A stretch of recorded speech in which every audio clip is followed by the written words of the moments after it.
Mesdames, Messieurs, bonsoir. Nous revoilà parmi vous pour notre magazine Santé et Vie. Cette fois-ci, nous vous parlons de la sécurité sanitaire des aliments que nous mangeons. De nombreux cas d'intoxication alimentaire sont signalés ça et là dans notre capitale. Nous avons donc baladé notre caméra à travers la capitale et dans les marchés de Libreville. Malheureusement, nous n'avons pu obtenir que les informations que nous allons vous proposer dans le reportage qui va suivre.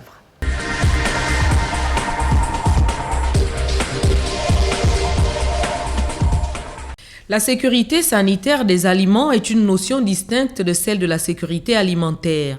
La sécurité sanitaire des aliments est un domaine de l'action de santé publique qui vise à protéger les consommateurs des risques d'intoxication alimentaire et de maladies aiguës ou chroniques d'origine alimentaire. Mais c'est quoi l'alimentation? Une alimentation équilibrée, ça veut dire c'est une alimentation qui contient les éléments qu'on appelle protecteurs, les éléments qu'on appelle énergétiques et les éléments qu'on appelle constructeurs. Donc tous ces éléments-là se retrouvent dans un certain nombre d'aliments dont le corps a besoin pour son épanouissement et pour sa survie. Un aliment, c'est une substance chimique qui contient des éléments nutritifs importants au bénéfice du corps humain. L'aliment, contrairement aux nutriments, l'aliment subit la digestion, subit des transformations digestives. Par contre, les nutriments ne les subissent pas. Mais tous, ils ont le même rôle de pouvoir contribuer à l'évolution du corps humain, à produire l'énergie, à apporter les éléments essentiels pour la protection en cas d'une agression microbienne et à protéger les corps. Les aliments impropres à la consommation créent donc un cercle vicieux de maladies et de malnutrition qui touche en particulier les nourrissons, les jeunes enfants, les personnes âgées et celles qui sont fragilisées par une maladie chronique. Ils peuvent être à l'origine d'un certain nombre de problèmes de santé tels que les maladies diarrhéiques, la méningite, les affections virales, la fièvre et beaucoup d'autres affections. Un lien avait d'ailleurs été établi entre les premiers cas de maladie à virus Ebola et de la viande de brousse contaminée. Ces aliments peuvent donc aussi entraîner la mort. Ces aliments de bonne qualité, on va les retrouver partout dans nos marchés, nous les retrouvons toujours. Des légumes, il y en a toujours plein. Les fruits, il y en a toujours plein. Dieu nous a donné un pays où nous retrouvons quand même beaucoup de légumes et beaucoup de fruits. Mais il est rare de voir dans des familles, dans des consommations de famille, que les gens consomment au moins des légumes ou des fruits par leur alimentation. C'est ce qui est aberrant. Et on a toujours l'habitude de manger des produits carnés, la viande, le poulet, rares sont les poissons et on ne retrouve pas de légumes. Vous allez faire une analyse dans toutes les familles que nous avons, que nous pouvons côtoyer dans la semaine. Vous pouvez leur demander combien de fois ils mangent des légumes, combien de fois ils utilisent les fruits. Vous allez voir que c'est rare. Sur 7 jours, 2 ou 3 jours parfois ils mangent les fruits. Mais ils ne se contentent que de produits carnés et des féculents, des céréales parfois, mais pas des produits qui apportent au moins la protection, c'est-à-dire les vitamines et puis les sels minéraux. Une alimentation sûre est la condition préalable à une bonne santé. De nouvelles menaces sur la sécurité sanitaire de ce que nous mangeons apparaissent sans cesse. Les changements et les ruptures de la chaîne de froid dans la production, la distribution et la consommation, comme les détaillants du quartier qui arrêtent leurs congélateurs, la restauration collective et les aliments vendus sur la voie publique, tels que nous l'avons constaté dans nos différents marchés. Les modifications de l'environnement, les bactéries et toxines sont tant de choses qui exposent gravement la santé des populations. Les gens trouvent que ce qui est moins cher, c'est ce qui est bon. Or, dans la plupart des cas, vous allez au marché, vous allez voir les mêmes produits, mais les prix sont différents. Ça veut dire que quand le prix est un peu élevé, les produits de bonne qualité par rapport à ce qui est moins cher. Et par faute de moyens, les gens payent ce qui est moins cher. Or, nous voulons prendre des choses qui sont qualitativement bien et bénéfiques pour notre organisme humain. Mais les gens prennent des choses par manque de moyens, je dis bien, je le souligne, par manque de moyens, ils préfèrent prendre des choses qui sont moins sur le plan qualitatif que sur le plan quantitatif. Ou encore, on privilégie la notion de quantité et non de qualité. Alors, pour manger bien, il faut quantité plus qualité pour faire une bonne alimentation quotidienne. Nous pouvons également observer que le développement des voyages, la multiplication des hommes d'affaires dans le commerce, surtout dans les secteurs délicats comme celui de la vente des denrées alimentaires, accroît la probabilité d'une propagation de la contamination de nos aliments. Les commerçants, les détaillants et même le grand public devaient connaître l'importance de la sécurité sanitaire des aliments et de la part que chacun doit prendre pour certifier que les aliments qu'il trouve dans son assiette ne présentent aucun risque. Nous siégeons au sein du Comité national du Codex Alimentarius. Nous sommes SOS consommateurs et également représentés. Mais il faut savoir que c'est une question, on va dire une préoccupation que nous avons depuis des années. Vous savez que notre marché, parce qu'il est tourné vers l'extérieur, il dépend de l'extérieur, est d'abord vulnérable. Ensuite, parce que les acteurs ne veulent pas souvent faire jouer la règle de la transparence. La transparence est l'information du consommateur. Pour y parvenir, il faut qu'il y ait une bonne connaissance de la réglementation, une présence effective et efficace des administrations qui ont des missions de contrôle, mais que nous ayons également la possibilité de renforcer notre réglementation en matière de surveillance des marchés, toutes choses qui ne sont pas souvent au point. Et nous n'avons de cesse, comme je disais, c'est une préoccupation que nous avons depuis des années, de faire en sorte de sécuriser le consommateur au Gabon vis-à-vis d'un certain nombre de produits et services qui sont mis sur le marché. Malheureusement, comme je le disais, j'ai parlé de vulnérabilité liée au fait que nous dépendons de l'extérieur. J'ai parlé de l'environnement des opérateurs économiques qui n'appliquent pas souvent les règles de transparence et l'obligation d'information du consommateur. Mais à cela, il faut ajouter le laxisme des organismes et des administrations. Une fois que je l'ai dit, ce n'est pas une attaque personnelle, mais je considère que nos organismes, nos administrations publiques qui ont mission de surveillance, qui sont compétentes dans la surveillance du marché, n'agissent pas suffisamment. Les chaînes d'approvisionnement alimentaire traversent de multiples frontières nationales et internationales. Une bonne collaboration entre les pouvoirs publics, les producteurs et les consommateurs permet de garantir la sécurité sanitaire des aliments. Les maladies d'origine alimentaire sont généralement infectieuses ou toxiques par nature et sont provoquées par des bactéries, des virus, des parasites ou des substances chimiques qui pénètrent dans l'organisme par le biais de l'eau ou des aliments contaminés que nous consommons. Ces chaînes d'approvisionnement alimentaire étant de plus en plus mondialisées, nous consommons de la viande en provenance d'Argentine, du Paraguay, de la Hollande, du Mexique, des États-Unis, de la Chine, du Japon et j'en passe. Sait-on combien de temps ces aliments ont passé dans un bateau, un cargo, une boutique ou une alimentation avant d'atterrir dans notre assiette? Toute la question demeure. Certains Gabonais étant dispensés de toute activité agricole ou tout simplement gagnés par le refus du retour à la terre, résultat, les morts se comptent par milliers dans nos hôpitaux, même si le mobile n'est pas forcément une mauvaise hygiène alimentaire. Bien manger pour être en bonne santé, c'est le leitmotiv qui devait être pour chacun de nous un credo. Pourtant, manger est l'exercice le plus pratiqué chaque jour.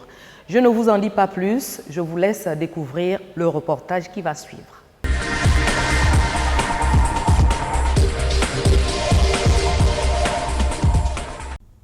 Il existe dans notre pays des structures qui devaient veiller à la sécurité sanitaire des aliments consommés par les populations. Ces structures sont mises en place pour que le consommateur soit rassuré que les aliments qu'il consomme ne présentent aucun risque pour sa santé. On ne les voit pas suffisamment sur le terrain. Nous le répétons chaque fois que nous en avons l'occasion. Nous pensons qu'il faut renforcer le cadre réglementaire et la présence effective des autorités compétentes en matière de surveillance des marchés. C'est la première observation. La deuxième observation, c'est que compte tenu de ce qui se passe à l'international, nous recevons régulièrement des alertes liées à la mauvaise qualité de certains produits, consécutives peut-être aux conditions de production, au conditionnement. Une bonne sensibilisation des vendeurs aux principes et mesures de base nécessaires pour garantir la sécurité sanitaire des aliments est l'une des options les plus efficaces et les moins coûteuses pour réduire le risque sanitaire inhérent aux aliments vendus au marché, sans étiquette ou sur la voie publique et qui nous exposent. Les représentants de la société civile travaillent-ils en collaboration avec les pouvoirs publics? Nous avons intérêt, et c'est pourquoi nous avons exprimé notre disponibilité à participer au processus de mise en place de l'AGANOR, l'Agence gabonaise de normalisation, qui devait lancer, et nous sommes étonnés de voir que ce processus était bloqué, retardé, lancer un mécanisme de contrôle ou de mise en conformité à l'importation. Mais nous sommes donc là livrés à nous-mêmes. Je crois que si vous avez fait regarder un peu notre marché, vous pouvez faire un constat simple, c'est que les produits ne sont pas bien conservés. Nous avons, du fait de la crise des coupures intempestives, il faut le dire directement comme ça, les ruptures de chaîne de froid, nous avons la mauvaise conservation de produits, c'est-à-dire le stockage. Personne ne respecte les règles de stockage dans la plupart des cas, notamment les supérettes. Parfois, on retrouve dans les grandes surfaces également des produits mal conservés, malgré une date limite de consommation encore valide. Donc il y a quand même nécessité d'agir certainement au niveau national par une meilleure surveillance du marché, par le renforcement de la réglementation, mais aussi à l'importation par l'adoption, la contextualisation de normes qui permettent de sécuriser l'approvisionnement des marchés gabonais. Il y a un travail énorme à faire de ce point de vue-là. Si ces denrées alimentaires constituent une source importante de matières nutritives, parfois peu coûteuses pour les citadins moins nantis, les risques sanitaires qu'ils entraînent pourraient être fatals. Il est impérieux d'inculquer aux vendeurs et leurs associés l'importance de la sécurité sanitaire des aliments et aux agriculteurs les bonnes pratiques dans l'utilisation des engrais chimiques. Souvent, ils sont mal informés et pas assez instruits sur la sécurité sanitaire des aliments. Certains travaillent dans de mauvaises conditions et exposent au finish le consommateur. Des études ont montré que l'on pouvait endiguer ou éliminer la plupart des maladies et des décès d'origine alimentaire en appliquant des techniques correctes de manipulation et de conservation des denrées alimentaires. Les populations elles-mêmes aussi devaient demeurer vigilantes. De prime abord, c'est que nous voyons d'abord l'aspect physique de l'aliment. Quand vous voyez le physique de l'aliment, vous savez par exemple le produit carné. La viande par exemple. La viande a l'aspect rougeâtre.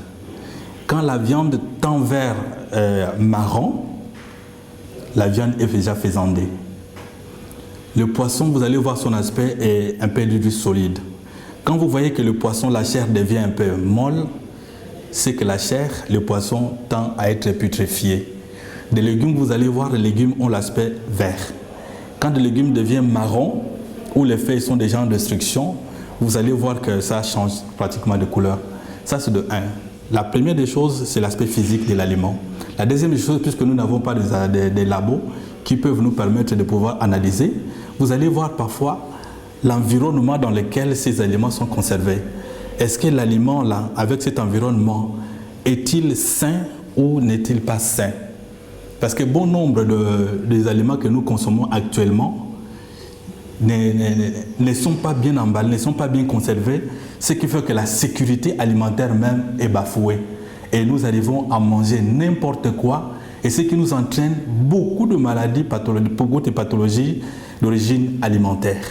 Nous avons la diarrhée, nous avons la fièvre typhoïde, nous avons des pathologies infectieuses que nous courons passer par là, des gastro-entérites, on n'en parle pas beaucoup parce que nous mangeons mal et la sécurité alimentaire n'est pas assurée. Que la population sache que les aliments qu'on nous vend, et il faut d'abord vérifier la qualité de ces aliments. Parfois, il y a des aliments dont la date de péremption est déjà passée, des aliments périmés. Et quand vous mangez ça, vous avez d'autres maladies que vous ajoutez dans le corps. Les boîtes de conserve sont susceptibles d'être contaminées par un virus qu'on appelle les botulinum, les Clostridium botulinum. Et les Clostridium botulinum, il est très toxique. Si vous ne regardez pas la boîte de conserve périmée, vous le mangez, aussitôt 5 minutes qui suivent, vous pouvez craquer. Donc pour éviter qu'on arrive là, il va falloir vérifier la date de péremption, la qualité de l'aliment sur le plan physique et sur le plan biologique. L'éducation et la formation des vendeurs pourraient donc être le moyen le plus efficace pour réduire l'incidence des maladies d'origine alimentaire. Ils ne sont pas inquiétés des actes qu'ils posent au quotidien et qui peuvent mettre en mal la santé des consommateurs. Le plus important pour eux, c'est leur chiffre d'affaires. Le temps est venu pour une sensibilisation de masse. Il y a quelque temps, l'Organisation mondiale de la santé avait publié les 5 clés pour une alimentation sûre. Notre pays a-t-il suivi? Nous avons également voulu vous donner des informations sur le rôle des structures qui s'occupent de la sécurité sanitaire de nos aliments. N'ayant pu avoir l'occasion de les rencontrer, nous nous sommes rendus chez SOS Consommateurs qui nous a ouvert ses portes.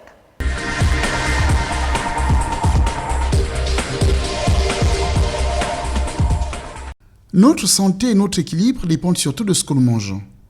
L'adoption d'une alimentation saine et équilibrée aide à se sentir mieux et est bénéfique pour notre santé globale.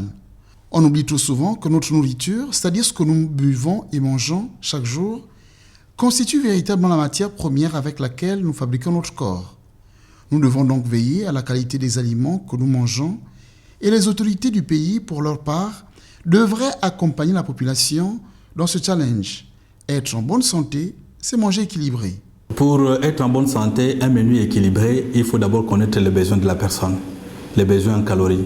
Les enfants ont leurs besoins en calories, les adultes ont leurs besoins en calories et les vieillards aussi, troisième âge, ils ont leurs besoins aussi en calories. Mais une alimentation équilibrée doit contenir, comme je vous ai dit, les aliments protecteurs, les aliments constructeurs et les aliments énergétiques. C'est-à-dire, vous avez les pommes de terre, vous avez des légumes, la salade, et vous avez les poissons. Vous avez déjà 3 aliments qui rentrent dans l'alimentation d'un individu, et ça, c'est une alimentation équilibrée.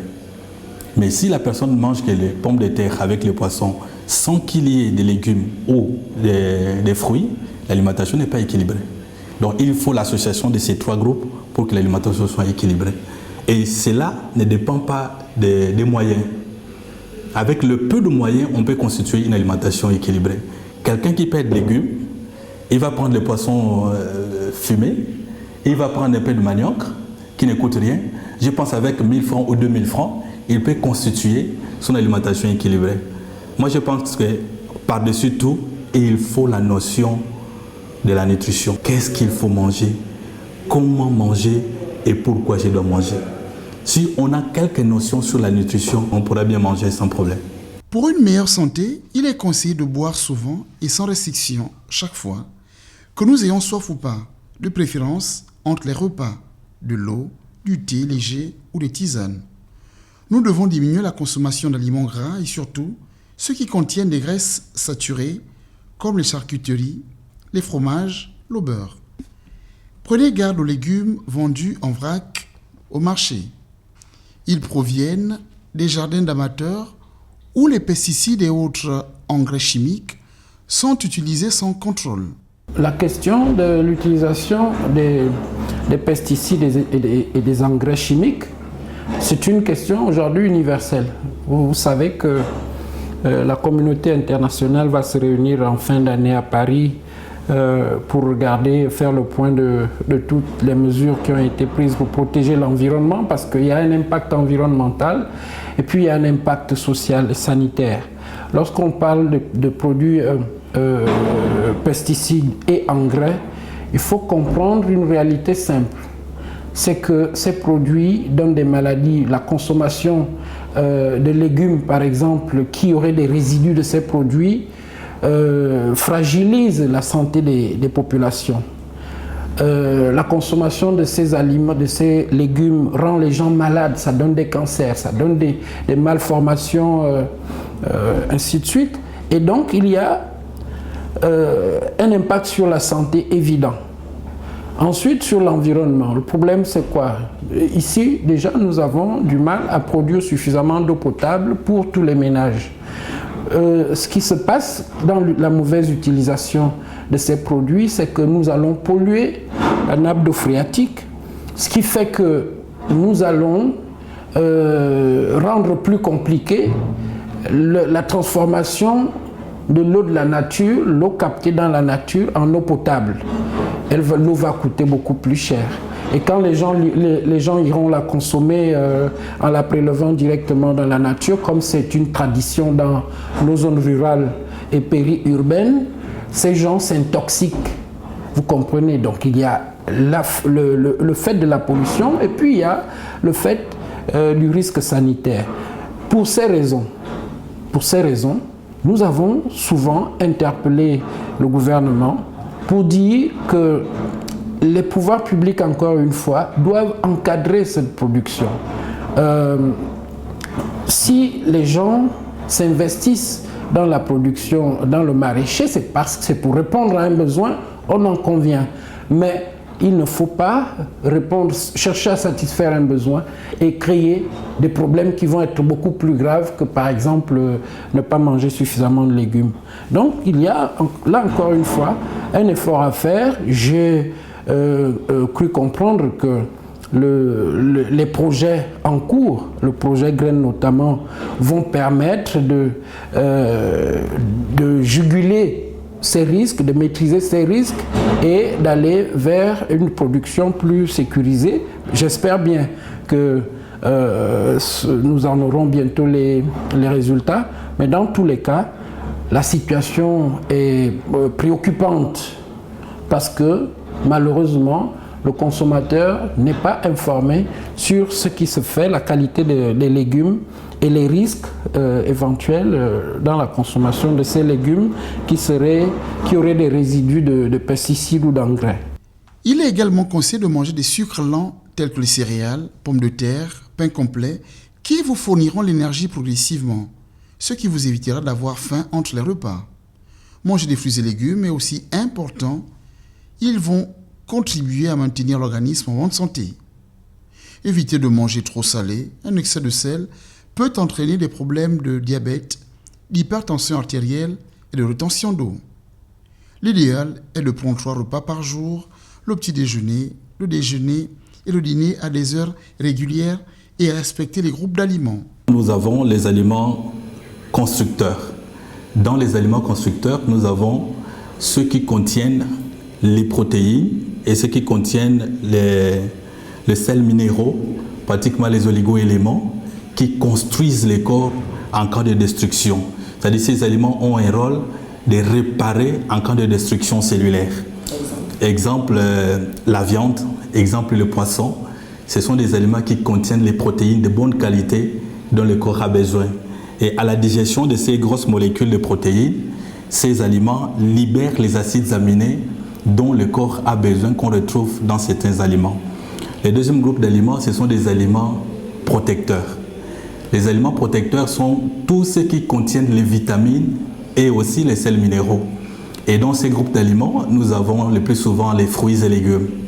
Alors chacun dans son alimentation doit au moins avoir des légumes. S'il n'y a pas de légumes, il peut consommer au moins un fruit par jour. Mais chose que nous ne voyons pas quand les gens consomment, quand les gens mangent dans la journée. Et en dehors de ces aliments protecteurs, nous avons des aliments énergétiques. Dans les aliments énergétiques, nous avons les féculents, nous avons tous les aliments qui produisent de l'énergie dont le corps a suffisamment besoin. Donc là, nous avons les céréales, nous avons les féculents, et dans ces groupes, s'il faut bien parler, nous avons la banane, nous avons le manioc, nous avons le riz, nous avons tout ce qui contient les bleus, le pain, nous avons les pommes de terre, nous avons le pâte alimentaire. Tout ça, ce sont des aliments. Alors pour dire qu'une alimentation qui va constituer les bonnes habitudes à nos jours actuellement doit contenir les 3 groupes. La sécurité sanitaire des aliments est une responsabilité partagée. Il est donc important de travailler sur toute la chaîne de production alimentaire, de l'agriculteur au vendeur, du producteur au distributeur jusqu'au consommateur. Mesdames, Messieurs, nous sommes arrivés au terme de cette émission. Nous avons parlé de l'alimentation. Nous espérons vous avoir donné des informations qui vous seront utiles. Merci pour votre fidélité. À très bientôt sur Gabon Télévision pour un autre numéro de l'émission Santé et Vie.